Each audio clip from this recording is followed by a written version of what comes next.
If you had to sacrifice your two best friends and one almost tolerable acquaintance in order to save your own life, could you do it? This was the question posed to Arasu in the Seven of Hearts game, and while he ultimately tried to sacrifice himself in order to save one of his friends, he was left the sole survivor. There is no game analysis in Borderland that has triggered as much debate as the Seven of Hearts. Many viewers insist that there had to be a solution which allowed all participants to survive, and there are a number of theories about what that solution might be. While there is one solution which might work, and that I'll discuss a little later, in my opinion, this was an unbeatable game. So come along with me and let's examine all of the Hearts games and what they meant, the people who designed these games and what they intended, and why each of the proposed solutions to the Seven of Hearts was doomed to fail. Like Arasu, we only see a few of the different Hearts games across the live-action TV show, the anime and the manga. The games that we see are the Two of Hearts, the Four of Hearts, the Seven of Hearts, the 10 of Hearts, which was originally designed to be a 5 of Hearts game, and the 3 face cards. The sequel in the manga series, Alice in Borderland Retry, also introduces a version of a 9 of Hearts game. Starting with the easiest game we see, the 2 of Hearts was cleared by Sayori Shibuki before she met Arasu and his friends. She participated along with 2 other players, though interestingly for a Hearts game, none of the players in the 2 of Hearts had any interaction with the other players, and nothing any of them did could impact on the outcome for any other player. The setup was simple. Each participant boarded a train. Those trains would run indefinitely, and the game would only come to an end once the player made their way through 4 carriages. 3 of these carriages would be safe, while 1 would be filled with poison gas. Each player was given a gas mask and 3 oxygen cartridges. The cartridges would provide oxygen for 5 minutes, which is how long it would take for the poison gas to disperse once the poison carriage was open. Shibuki used her gas mask on the first 2 carriages, but both were safe. She beat the game by entering the 3rd carriage without the gas mask, meaning she had oxygen left for the 4th poison carriage. After completing the game, she waited at the station for a while for the other players, but neither of them ever made it back. The 2 of Hearts was a game in which players needed to act against their own survival instincts. From a logical perspective, it is best to enter the first carriage without the gas mask, as this carriage would have a 75% chance of being safe. The likelihood of a carriage being safe reduces with each carriage that is entered, from 75% when it is a 3 in 4 chance of survival, to 66% when there are only 3 carriages remaining, down to 50%, and then finally to 0. But acting against one's own survival instincts is hard. Entering a carriage and risking death while knowing you have the means to protect yourself in your hands is something a lot of people would find themselves unable to do. The cruelest part of this game is that there was no time limit. Those 2 other players who presumably used their oxygen for the first 3 carriages, hoping that one of them would be poisoned, are then stuck. The last choice they'll have to make is whether they open the poison carriage and die relatively quickly, or do they remain in that last safe carriage until they die of dehydration or starvation. The 2 of Hearts is not a hard game to play. It doesn't require betraying anyone or even playing against other players at all. It just requires the player to overcome their own instincts, or, as in Shibuki's case, to give up all hope and knowingly invite death. The 4 of Hearts. This game only appears in the manga. It is cleared by Arasu and one other player, Dodo, after the 7 of Hearts. This game takes place on the side of an office building. 5 players participated and had to answer trivia questions while standing on window washing platforms. In each round of the game, the players would be presented with 2 possible answers for a question that had been asked of a group of people. The players would be shown what percentage of people gave each answer, and each player would individually decide whether to pick the answer given by the majority or the minority. The players all start on the 10th floor of the building, and to clear the game they must make it up to the top building, the 20th floor. If a player selects a majority answer and they are correct, they go up 1 floor. If they pick a majority answer and they are wrong, they are punished with an electric shock and they go down 1 floor. If, however, they pick a minority answer and they are correct, they get to go up 2 floors. If they pick a minority answer and they are wrong though, their lift crashes to the ground and they are eliminated. Curiously, the rules the players were given gave no warning of the instant death mechanic attached to picking an incorrect minority. This Hearts game had an optional betrayal mechanic. If a player convinces another to pick an incorrect answer, they would be rewarded by going up an extra 5 floors. Arasu and Dodo ultimately beat the game by working together, but not before Dodo and another player fell into the temptation of tricking another player and causing their deaths. While gaining an extra 5 floors is a strong motivation for players to betray one another, there is nothing actually forcing any player to betray anyone. All 4 could have survived by working together, or just by completely ignoring one another and trying to answer the questions alone, though that would be very difficult. The 10/5 of Hearts.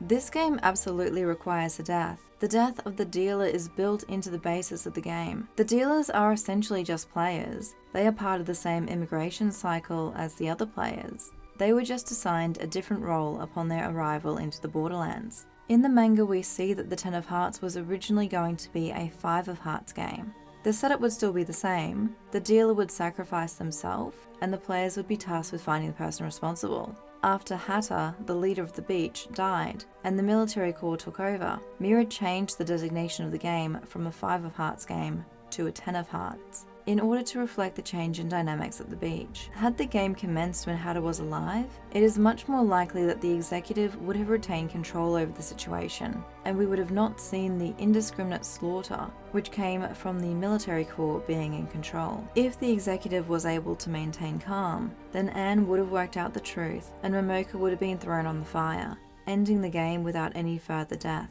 The tragedy of this is that this is the outcome Momoka was hoping for. She sacrificed herself in the hope of being able to prove that people would choose not to harm each other.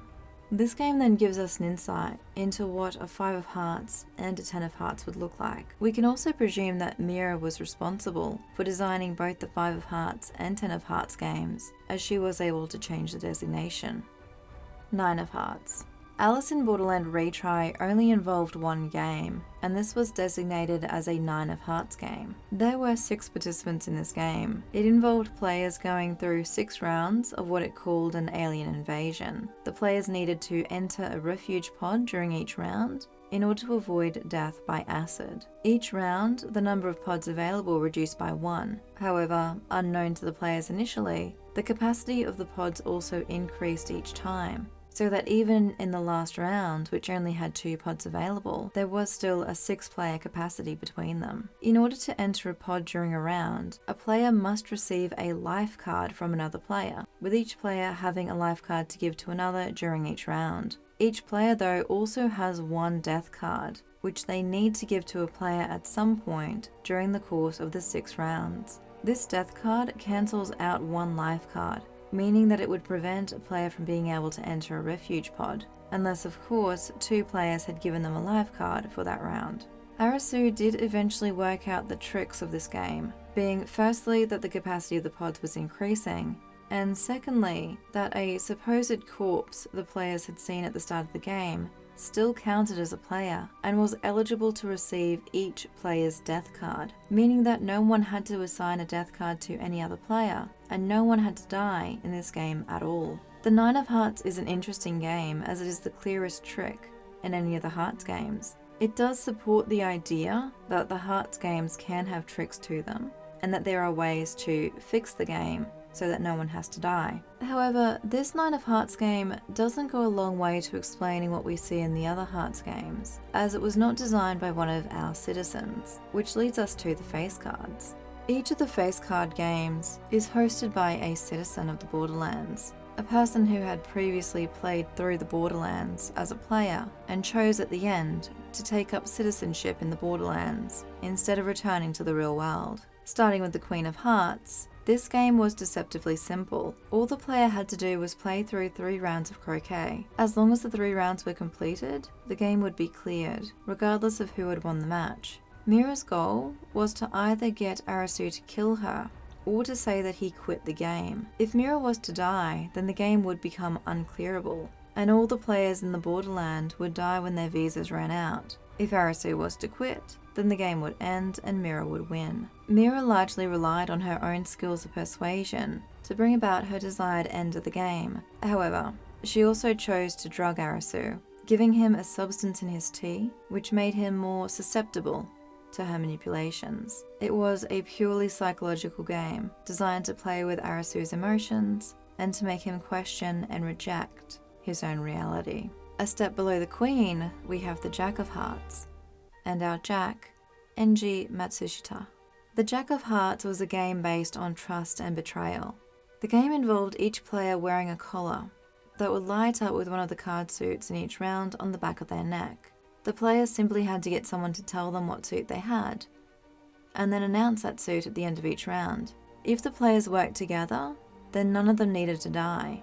In fact, the prison was so well stocked that the players could have all lived in the game venue for 6 months while trying to uncover the Jack. Matsushita also cheated, at least in the manga, using a false eye program to be in tune with his collar to give him the answer each round, so that he never had to risk his own life by relying on anyone.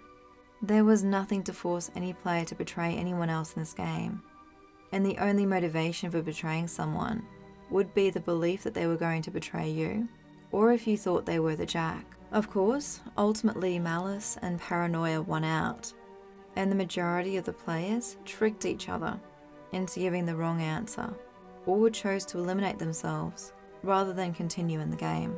The final face card, the King of Hearts, seemed very different to the other games. We don't see much of the King of Hearts game in the show, and it doesn't appear in the manga. It appears that the players are in a dark, claustrophobic maze, and we hear the sound of predators. We will likely never know exactly what this game was meant to be. However, the game would not be a Hearts game if the players were only meant to run from a threat and find an exit. Instead, the psychological aspect, the Hearts aspect, appears to be overcoming fear and likely again overcoming one's own survival instincts, just like in the Two of Hearts. We never see any predators. It seems likely that this is because there were none. The sound could have been a recording, herding the players to either a drop that they would not see in the darkness of the maze, or to a trap which would prevent their escape, or just driving them deeper and deeper into an endless labyrinth, leaving them in a completely hopeless state, unable to ever find the exit. We also know from the Queen of Hearts that Hearts games can involve the use of substances to influence the players.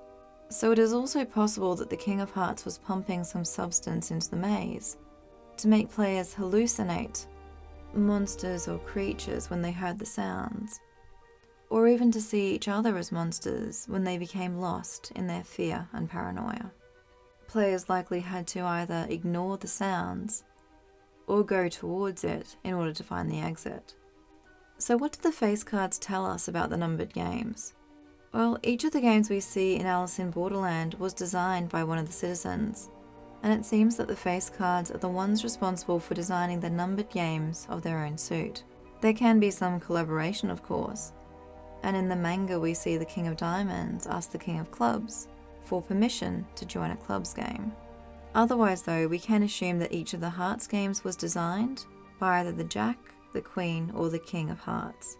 We can also look back at the face card games to try to determine which citizen created which numbered game. As a starting point, we know Mira designed the 7 and the 10, and as discussed, we can presume she was also responsible for the 5 of Hearts. This leaves us with 7 other numbered games to divide between the citizens. I would be willing to bet that Enji Matsushita, our Jack of Hearts, was responsible for the 4 of Hearts game. I say this because it is similar to the Jack. Neither of these games required any player to betray anyone else, and both encourage players to work together on answers for each round, while lying to a player in either game would likely result in that player's death. I would also be willing to bet that the King of Hearts was responsible for the 2 of Hearts. This is because they both seem to be based on overcoming one's own survival instincts.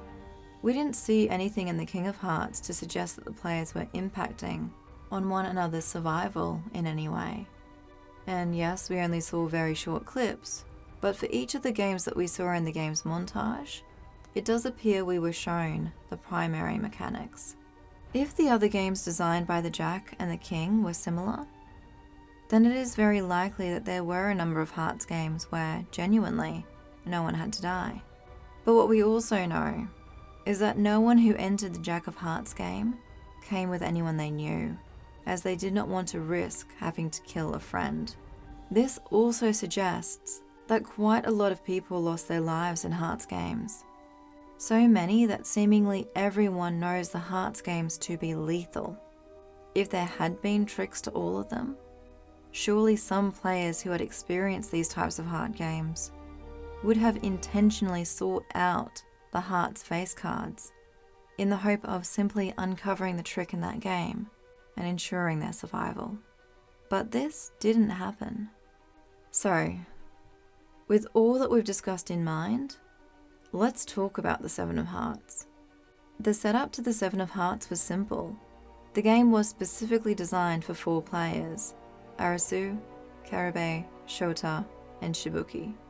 Each player had to put on a headpiece with glasses, and once they had, one player would be assigned the role of the wolf, while the others would be assigned the role of the sheep.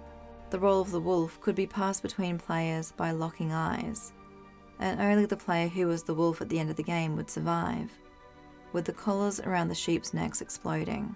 There are a number of different theories out there for how this game could have been beaten, ranging from the simply impossible to theories that would have required the players to already know what they were facing, and to make decisions to ensure their survival prior to starting the game. One of the theories which falls into this second category is one that says the players could have put on the glasses only and not the collar. Firstly, the players had no reason to do this.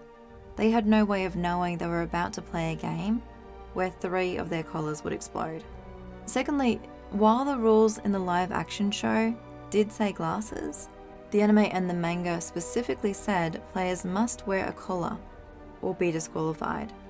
Even if the players were to try to close the collars without putting them on, which again they had no reason to do, the games are all being monitored, so the dealers would know and would be able to disqualify the players. Another theory is that if the wolf role never transfers to another player, then all players would survive. This theory is based on the game telling the sheep to hide well. However, this would require the main rule of the game, that only the wolf will survive, to be a lie, which does not seem likely. The Hearts games that do have trick answers to them don't actively lie to their players. One of the most popular theories is that the wolf could use reflections in the glass or water to pass on the wolf role to 2 or 3 people at once. This theory is flawed for 2 reasons. The first is that the glasses specifically track the player's pupils. It isn't enough for a player to look at the wolf's eyes, or for the wolf to look in the direction of the sheep. The wolf and the sheep must lock eyes at the same time for the transfer to occur. Even using a reflection, it's not going to be possible for the wolf to meet the gaze of 2 or 3 people at once, simply because it's not possible to look at 2 points at the same time, even when using a mirror. In addition, even if this theory could work, this would still leave one player as the sheep in the end, no matter how many times and in how many combinations the players tried. This is because the wolf can only transfer their role by exchanging it for a sheep role. So if the reflections worked, then when a wolf looked at 2 sheep, those 2 sheep would become wolves, and the wolf would become a sheep, leaving us with 2 wolves and 2 sheep. In this theory, if one of the wolves was to use the reflection trick again, they could pass their role on to 2 sheep, but in doing so, would receive the sheep role in return, leaving us then with 3 wolves and 1 sheep. So even if this theory worked in increasing the number of survivors, it still wouldn't let the players beat the game with no fatalities. The other popular theory is that the collars could be removed, or the connection between the collar and the glasses could be disconnected. The setup of wolves and sheep could be a hint that disconnecting the glasses is the answer. After all, there is a common saying, a wolf in sheep's clothing. If the connection between the glasses and the collar could be disconnected while the player was a wolf, then theoretically the player could pass their wolf status on to another player without their collar registering the change, leaving them, as far as the game is concerned, a wolf in sheep's glasses. Now, we know that Shota was clearly very willing to die for his friends. If they were going to test the disconnection theory, then getting Shota to disconnect the glasses and collar to see if it detonated would be their best option. Of course, when they tested this theory, they would have needed him to do so as a sheep, not as the wolf. This is because if the collar detonated on Shota when he was the wolf, they would have all been doomed, as the wolf, having been eliminated, would no longer be able to pass on their role, leaving the remaining 3 as sheep at the end of the game, and seeing the game end with no survivors. If it worked though, then the other 3 could have taken it in turns, disconnecting the collar and glasses when they were the wolf, and using the glasses to then pass on the wolf between them. And only Shota would have been left as a sheep at the end of the game. If there is an answer to this game, then I believe that disconnecting the glasses and the collar is it. And if they chose to go all in on this theory, instead of testing it on a sheep first, then in theory, they could have all survived. But I don't think this is the answer. Or, at least I don't think that the game was designed with this in mind. One of the arguments that is raised for dismantling, removing, or otherwise interfering with the collars is the existence of tools on the table at the start of the game, and the invitation to use them. While there are quite a few weapons there are also screwdrivers, bolt cutters, pliers, and other tools which don't, at first glance, appear to be weapons. When Kirube sees the table, he even asks if they're meant to dismantle something. Many viewers would say that there is no purpose for the tools being there, unless the players are meant to dismantle the collars. But there actually is another use for them. See, in order for a sheep to take the wolf role, this requires the wolf to lock eyes with the sheep. In theory, this means that the wolf doesn't need to run and hide. They don't need to avoid the other players. They just need to close their eyes. A wolf could win the game having never moved at all. The sheep then would need to do whatever they could in order to force the wolf to open their eyes and look at them. Those bolt cutters, which could be used to disconnect at least one connection between the glasses and the collar, could just as easily go around a finger or a toe. Those pliers as well could just as easily be applied to removing a fingernail or a tooth. In fact, each of those tools could be used to help persuade the wolf into giving up their role. After all, in the immortal words of Ludo, anything can be a weapon if you're holding it right. Another argument in favour of being able to dismantle the collars without them exploding is that there is no rule given to the players in the game telling them they're not allowed to dismantle the collars. However, the Four of Hearts shows us clearly that there can be fatal, unspoken rules to Hearts games. So the players should not be surprised if any attempt to cheat the game ends in their elimination, either due to the collars automatically exploding on being interfered with, or by the dealers eliminating players who broke this unspoken rule. This is also a mirror game, and Mirror clearly has no problem designing games which require death as a condition of completion. She later even revels in seeing the impact that losing his friends had on Arasu. We also know that the dealers and the citizens can watch the games, and that Mirror specifically designed this game for Arasu and his friends. There is no way that she was not watching how it played out. She would have seen Arasu's brief attempts to dismantle the collar, and the moment that he chose not to cut the cord between the glasses and the collar. If cutting this cord or otherwise dismantling the collars was the answer, Mirror would have told Arasu this during the Queen of Hearts game. Remember, in the Queen of Hearts, Mirror was trying her hardest to get Arasu to either kill her or to give up. If Arasu had effectively let his friends die by being too much of a coward to follow through on disconnecting the glasses, Mirror would have told him. She would have mocked him and she would have enjoyed it. If there was any solution at all, which Arasu could have figured out and saved his friends, then there would be no way Mirror would not use this information against him. The fact that she didn't mention any solution at all tells us the game was legit, and there was no way to avoid the deaths of all but one of the participants, making the Seven of Hearts the most lethal of the known Hearts games. But let me know what you think. Do you think that disconnecting the glasses and the collar would have worked? And if so, do you think this is something that Mirror intended as an answer or not? And do you have any other theories for how this game could have been beaten? Let me know in the comments below. I have a couple more videos planned on Alice in Borderland in the lead up to Season 3, so make sure to subscribe so you don't miss them. And go check out my video on how the Borderlands work, if you haven't seen it already. Either way, thanks for watching and I'll see you in the next one.